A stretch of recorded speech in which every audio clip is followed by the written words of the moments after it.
Hola, muy buenos días a todos. Mi nombre es Fernández María Angelén. Soy residente del segundo año de la especialidad de Bioquímica Clínica y hoy quiero compartir con ustedes mi Ateneo desarrollado en mi última rotación por el sector de bacteriología. El mismo se encuentra titulado como meningitis y pioventriculitis relacionadas al sistema de drenaje del líquido cefalorraquídeo a propósito de un caso. Para comenzar, empezaré explicando qué son las derivaciones del líquido cefalorraquídeo. Los sistemas de derivación del líquido cefalorraquídeo se utilizan para disminuir la presión del líquido cefalorraquídeo en pacientes con hidrocefalia y es uno de los procedimientos neuroquirúrgicos más frecuentes.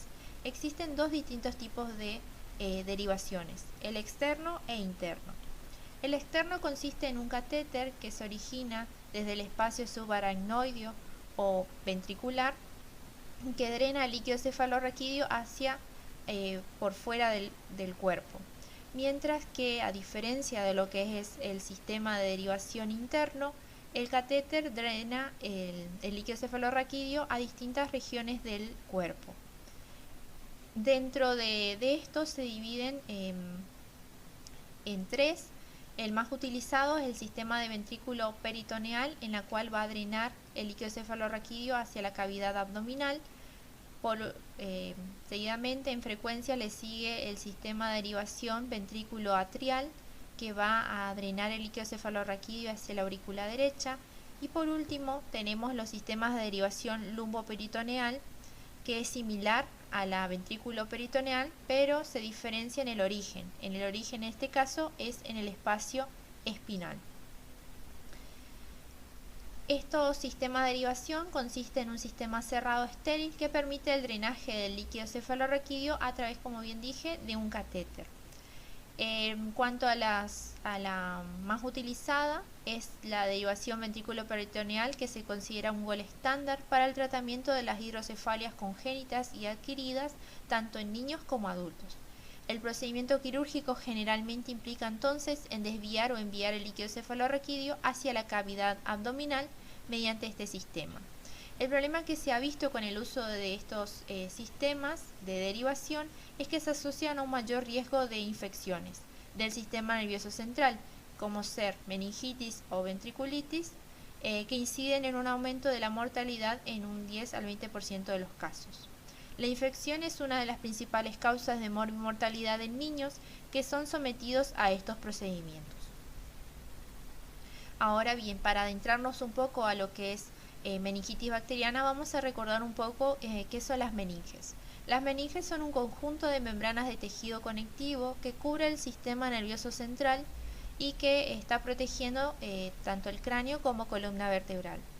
¿Y de qué protege? Protege de golpes o ataques químicos. En cuanto a su estructura, estas membranas se dividen en la capa más interna, que es la vía madre, que es la más cercana a las estructuras nerviosas del encéfalo y médula espinal.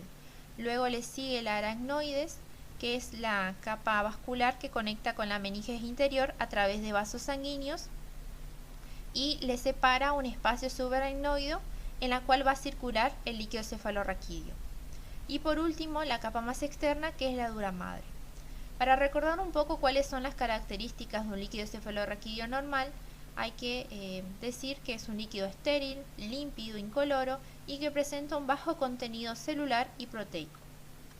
Como bien dije entonces, meningitis bacteriana, ¿qué va a hacer? Va a ser la inflamación de esas membranas, de las meninges, provocadas en este caso por una invasión bacteriana del sistema nervioso central.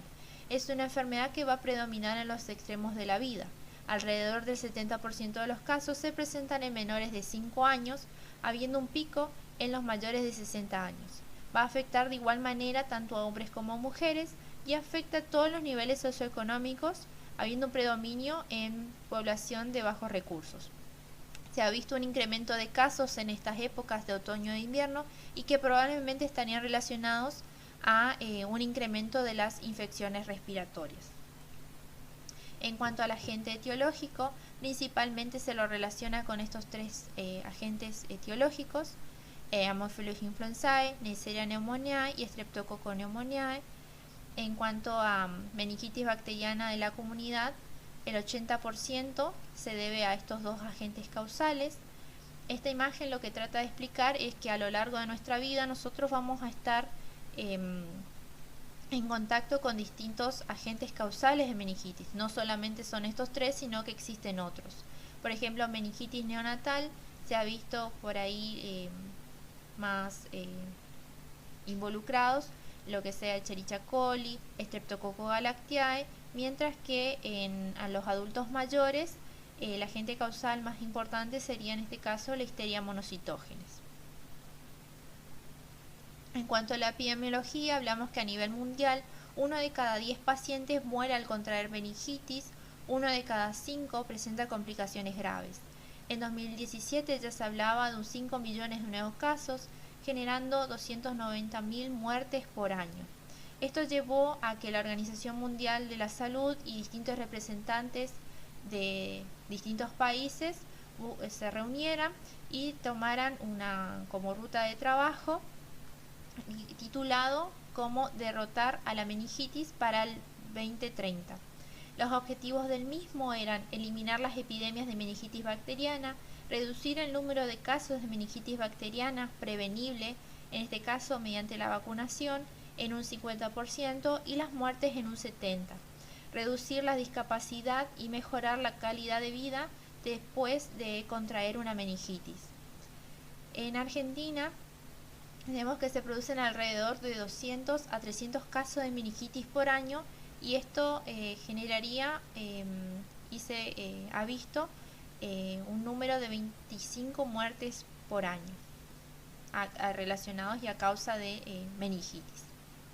Las vías de transmisión para meningitis bacteriana tenemos que puede ser por invasión hematógena, que es la principal. Por otro lado tenemos la invasión neuronal retrógrada, que puede ser de afección inicial olfatoria o a nivel de nervios periféricos, y por último la diseminación directa por contigüidad, que puede ser por casos de sinusitis, otitis media, malformaciones congénitas, traumas o inoculaciones directas durante una manipulación, por ejemplo, intracraneana. Ahora, ¿cómo yo sospecho de una meningitis bacteriana? Hablamos de criterios clínicos y criterios de laboratorio. En este caso hablamos de manifestaciones clínicas. En adultos y niños podemos ver rigidez en la nuca, somnolencia, fotofobia, convulsiones, vómitos, fiebre y dolor de cabeza. En cuanto a los niños, podemos ver llantos persistentes, fiebre, rechazo al alimento, somnolencia y en menor frecuencia hematomas y petequias. Existen unos signos que son signos meningios que por ahí van muy relacionados y que cuando uno lo ve uno piensa en una meningitis, que es el signo de Kernin y el signo de Brudniski. Y por otro lado, los criterios del laboratorio, hablamos de un líquido cefalorraquídeo de aspecto turbio,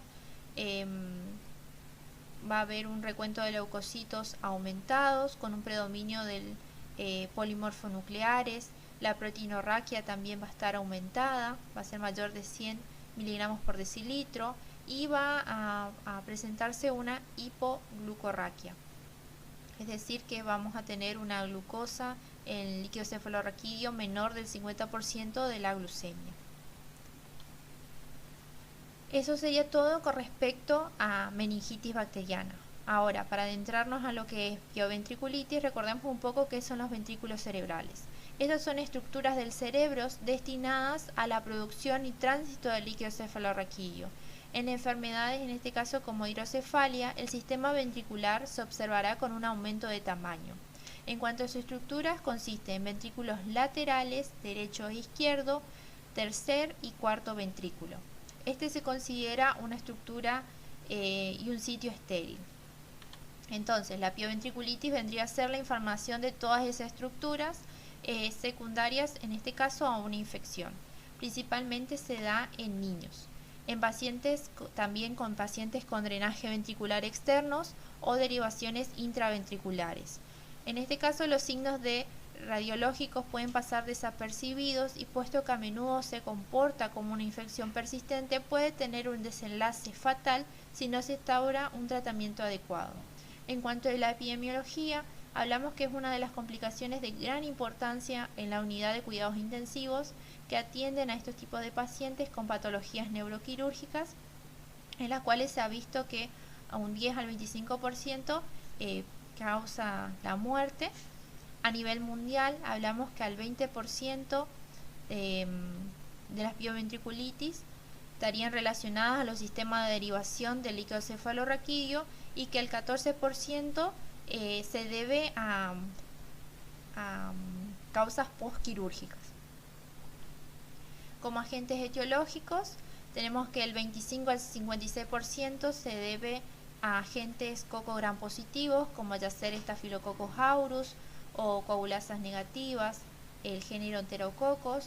Por otro lado tenemos los bacilos gram negativos que por lo general suelen ser nocosomiales o multiresistentes como ser Pseudomonas aeruginosa, Klebsiella pneumoniae o del género Enterobacter.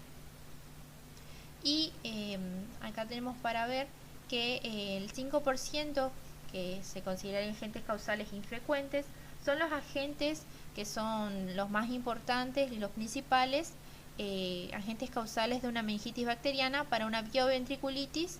En este caso son los menos pensados.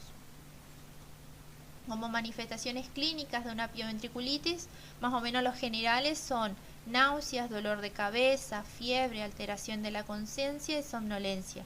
Y específicos en este caso es sobre todo cuál es el origen por ahí de la pioventriculitis, que suele ser la de derivación ventrículo-peritoneal, que una de las manifestaciones clínicas es que es muy similar a lo que es el abdomen agudo.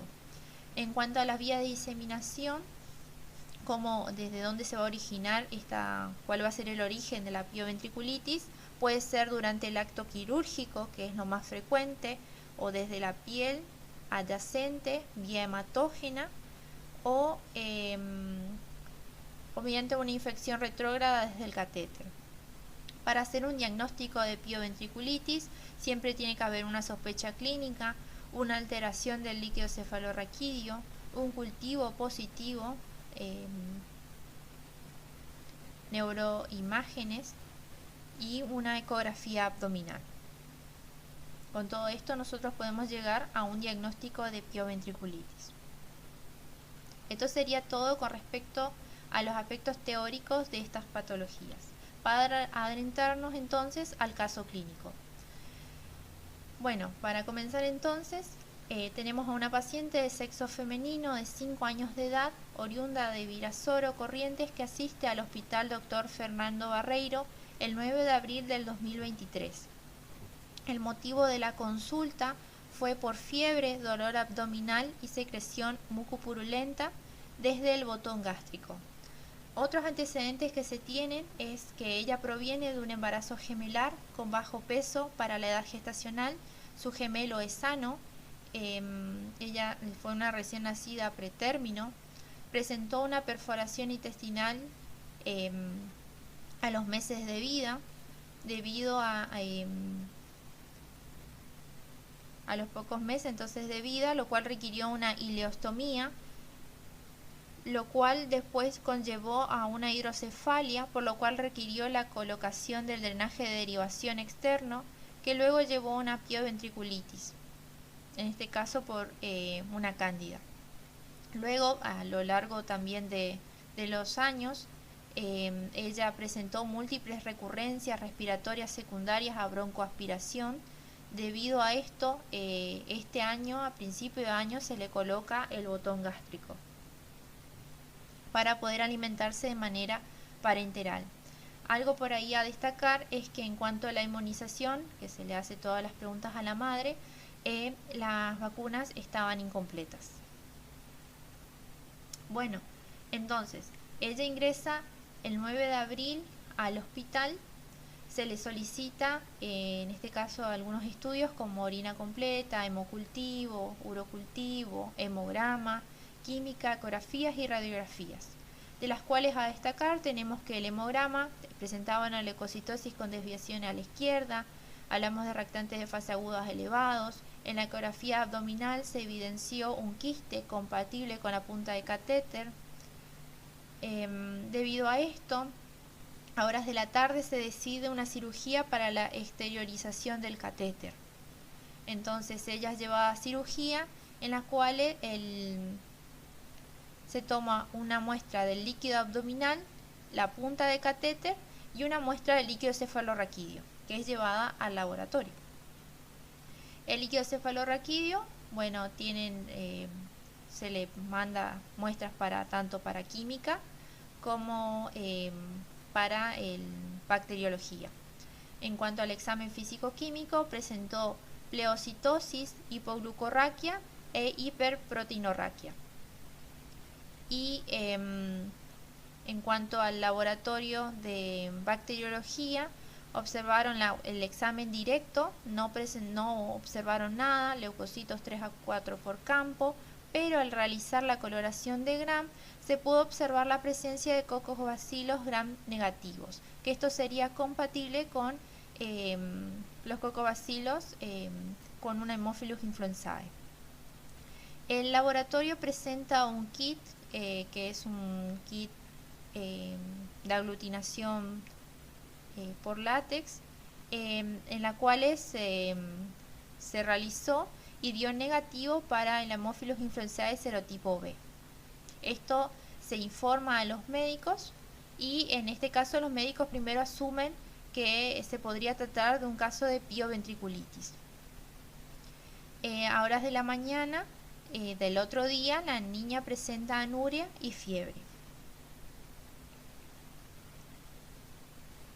Entonces, por horas de la tarde, la niña presenta irritabilidad, se encuentra inquieta, presenta taquicardia y comienza con episodios febriles.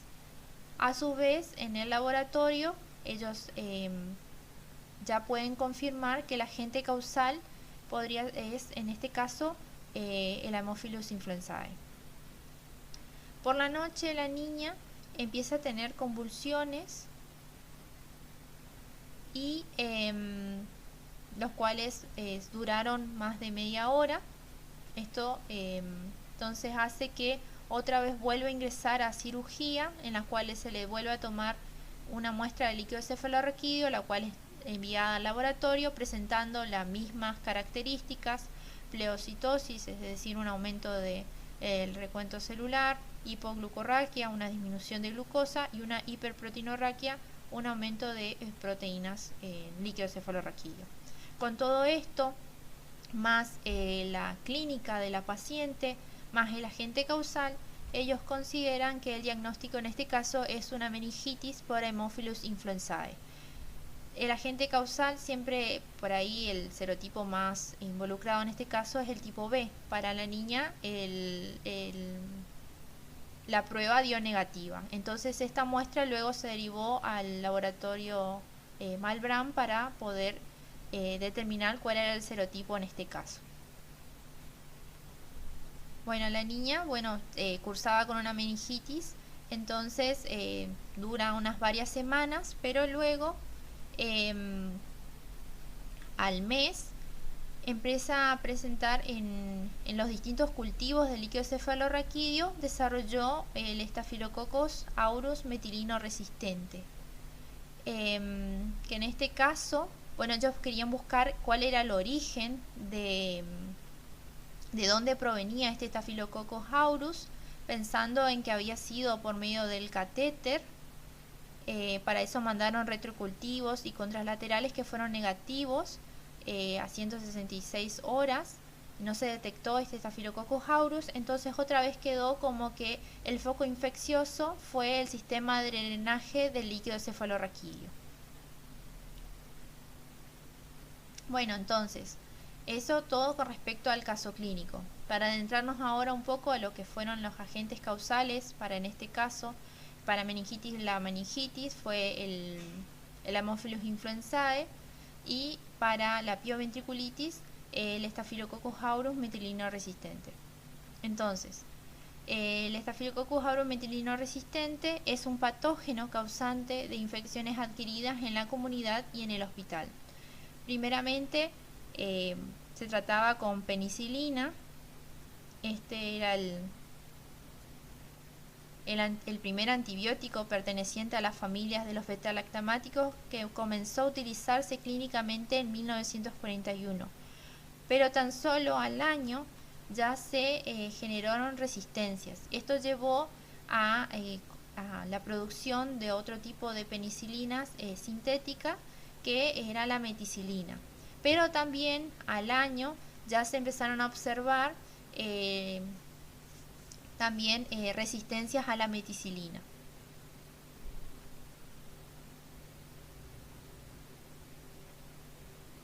Entonces esto genera un incremento de cepas resistentes de beta-lactamáticos.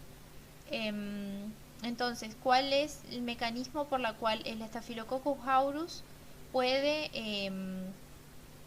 inhibir o puede evitar ser atacado por los distintos tipos de antibióticos pertenecientes a la familia de las beta-lactámicos? Para recordar eso, para adentrarnos a eso, recordemos un poco qué son los mecanismos de resistencia de los antibióticos. Tenemos que se dividían en la modificación del sitio blanco, es decir, donde va a atacar el antibiótico. Ellos generan una mutación o algo para que el antibiótico no lo pueda reconocer. Va a disminuir la permeabilidad de la membrana para que el antibiótico no pueda ingresar, o lo va a inactivar de forma enzimática, que es en este caso, que va a producir enzimas que van a degradar al antibiótico, o va a generar una hiperproducción de las bombas de flujo que va a hacer que el antibiótico ingrese a la bacteria, pero la vuelva a sacar al exterior, o sea, es decir, que no pueda generar su acción. En este caso, para los mecanismos de resistencia de Staphylococcus aureus, hablamos que sus mecanismos son la hiperproducción de beta-lactamasa, es decir, enzimas que van a destruir al antibiótico. Va a aumentar el nivel de las proteínas ligadoras de penicilina intrínsecas, la reducción de esa afinidad de la unión del antibiótico con este tipo de sitio blanco, y también se ha visto la expresión de nuevos proteínas ligadoras de penicilina 2A generadas en el gen MECA, con una mutación en el gen MECA.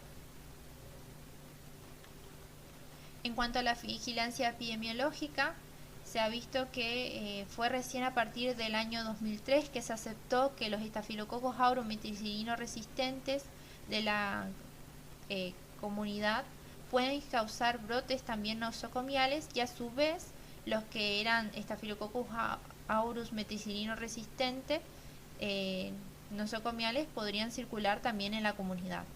Hay que saber que el Staphylococcus aureus forma parte de la flora comensal del ser humano, estimándose que el 30% de la población mundial es portadora, siendo un factor de riesgo para la infección. En Argentina y en nuestro país, los principales aislamientos de Staphylococcus metilino resistente de la comunidad aparecieron en el año 2000 a 2001, aumentando su presencia a través de los años. En Misiones recién se hizo un estudio en población. El primer estudio que se realizó fue en población pediátrica. El estudio fue desde 2003 a 2006, donde se estudiaron 282 niños entre 2 meses y 14 años con infecciones de Staphylococcus aureus meticilino resistentes, en las cuales se vio que el 65% provenían de la comunidad. Esta imagen muestra un poco de cuáles son, siempre todos los años y todos los meses se van subiendo los datos. En este caso, este mapa muestra lo que sería 2021, los que fueron aislados en sangre, que fue entre un 33%, y en piel y partes blandas, que fue del 45%.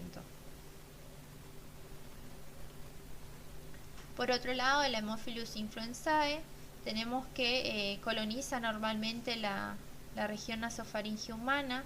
Tenemos que existen forma capsular y no capsular. Las formas capsulares se dividen en serotipos que va de A al B.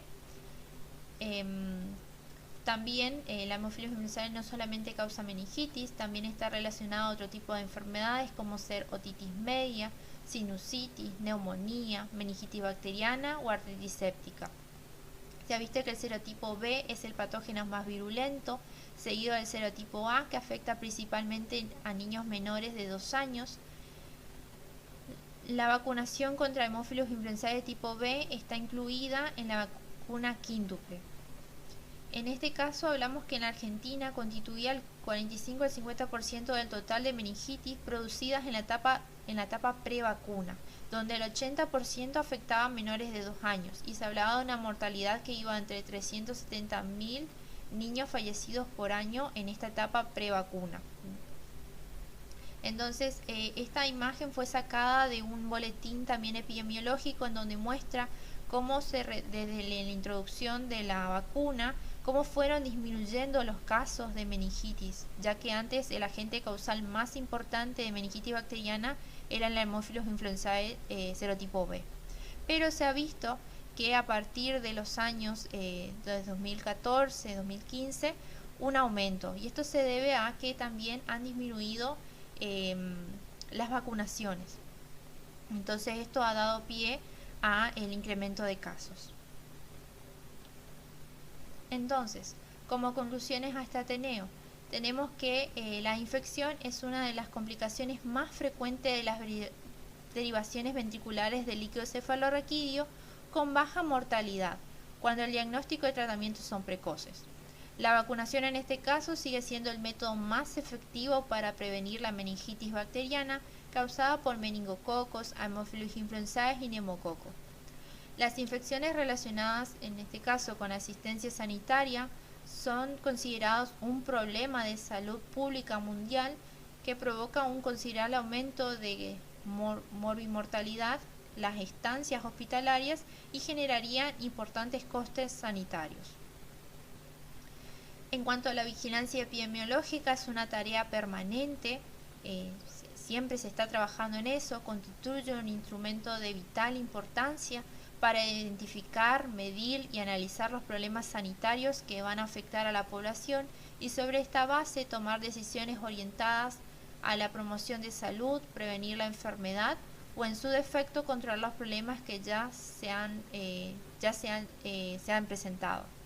Destacar la importancia del laboratorio para destacar o confinar una sospecha diagnóstica, contribuyendo en el pronóstico y seguimiento de la intervención médica. Es importante resaltar el vínculo entre el bioquímico y el resto del equipo de salud para lograr una atención adecuada para el paciente. Muchas gracias.